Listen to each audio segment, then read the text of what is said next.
Yo, what is up, my fellow virgins? Today we're about to react to the fighting business. As always, I just feel like I just react to this motherfucker all the time. But today we're about to react to 3 fighters that avenge teammate losses. And this is actually a pretty interesting video because a lot of these fighters avenge a lot of these motherfuckers, especially Alex Pereira. Hopefully, Alex Pereira beats Jamal Hill because, Jamal Hill beat the shit out of Glover. But we're about to see right now. See what this video talking about. You know a storyline that never fails in MMA? Avenging your buddy slash brother. You rarely see this because of matchmaking and the fact that training partners usually do not fight in the same division, but when a bout is more than just a simple fight and extends towards personal vengeance, you are usually in for a treat. To me, it's funny. I mean, he's a team alpha male guy. Those guys, I don't know if they have a picture up of me in their gym, and like part of being part of that team, you have to hate Dominic Cruz. There's an added layer of anticipation and intensity. Can he do what his friend couldn't? Will the previous fight help in game planning? Is he going to fight on emotions? Is he better than his friend? He's on Twitter, get some ice for your face. I'm fine.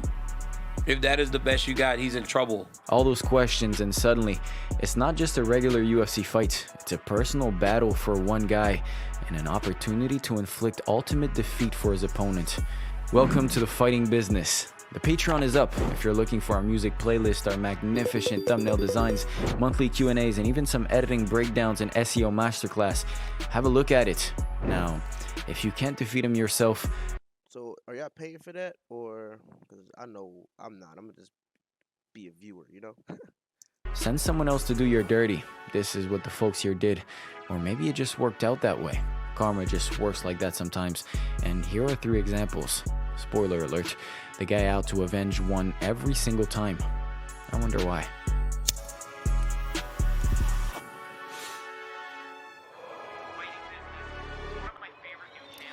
Number 1. Dominic Cruz versus Cody Garbrandt.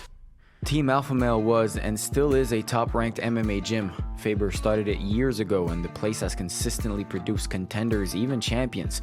But for much of its history, this gym, and especially Faber, were haunted by one individual, Dominic Cruz. He called himself alpha male. Well, it's just a big play.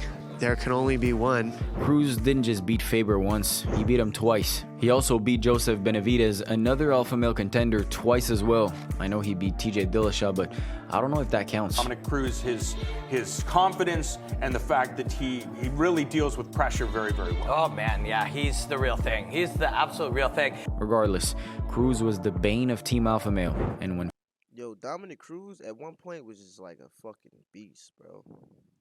I don't know what the fuck happened, but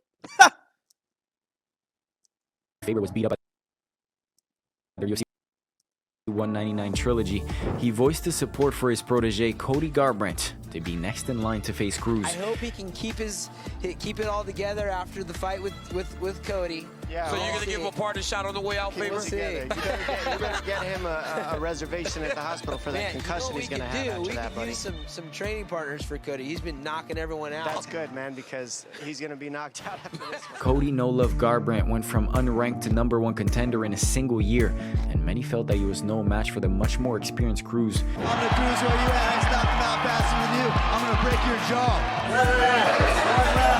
Get in line! Get in line! I just think Cody's too basic for Dominic. Dominic's just a hard puzzle to solve. Dominic has experience, he's a true veteran. The champion also verbally emasculated the hot-heated challenger throughout the build-up. You think you're all this stuff, and you're not. You're about to find out. I could say verbatim what you're gonna say before these interviews because you're a meathead. study me. Because you study me. Because you're a meathead. Cody was going to swing for the fences for one round and gas out. Cruz was going to haunt the gym forever. But then something happened at UFC 207. Cody Garbrandt became the best fighter ever. He knocked down the champion multiple times and out-cruised Cruz, becoming world champion and ushering in a new era at 135. Do it out, man. We're making me cry, bro. Said era lasted for one fight because Cody could not capture the magic there goes a little snake in the grass. again. Cody probably sold his soul to the devil, as well as his chin, to beat Dominic Cruz that night. That is what the need for retribution does to you. Number 2, Daniel Cormier versus John Jones. As if this rivalry needed an extra boost, Jones versus Cormier is often regarded as one of the most intense sagas in UFC history. Two alpha males, two MMA legends, and future double champions looking to kill each other. That goes to show your level of education that you count that as a fight. Well, I'm glad you won this one because you're not winning the next time I get my hands on I you. whooped your ass just now. If you can bring a dog fight to me, please do it. Literally. I wish they would let me next door so I could spit in your face. You know I would absolutely kill you if you ever did something like that, You right? could never kill me. Oh, I bet you I could. But here's some extra backstory, something that motivated Jones to embrace the grind and manhandle Cormier in the clinch. When DC entered the UFC, he competed as a heavyweight, and in his very first fight, he fought former champion Frank Mir. In preparation, Mir trained at Jackson MMA, the home of the pound-for-pound great John Jones. Jones and Mir developed a friendship, and when Mir lost to Cormier, Jones found one reason to dislike the Olympian. I'm not saying I would fight you. I said I would kill you. John, do you think I'm just gonna sit there and let you kill me, You John? think I'm gonna sit there and let you kill me, John? Yeah. I mean, really? Then, he got a bunch more reasons to despise Cormier. The two light heavyweights faced off at UFC 182, and Jones outperformed Cormier at his own game, the clinch. For the last 2 rounds, Jones had the upper hand, and he embraced the grind to beat DC, just as DC had done to win against Mir. Because I watched him so many times, I almost adopt his set of skills. So you saw me kind of Daniel Cormier. You know, he held Frank Mir against the cage, who's one of my dear friends. Held him against the cage, and that's what I did to him. I watched that fight so many times. The Jones we saw at UFC 182, in my opinion, is the best version of Jones ever, and it Facts. makes sense. Guy was on a mission that night with more than one objective: defend his title, embarrass Daniel Cormier, become the king of the grind, and avenge Frank Mir. Number 3, Alex Pereira versus Yuri Prochazka. How much does it motivate you knowing that you can go in there and sort of avenge Glover and bring his championship and possibly now your championship back home? Glover and bring his championship and possibly now your championship.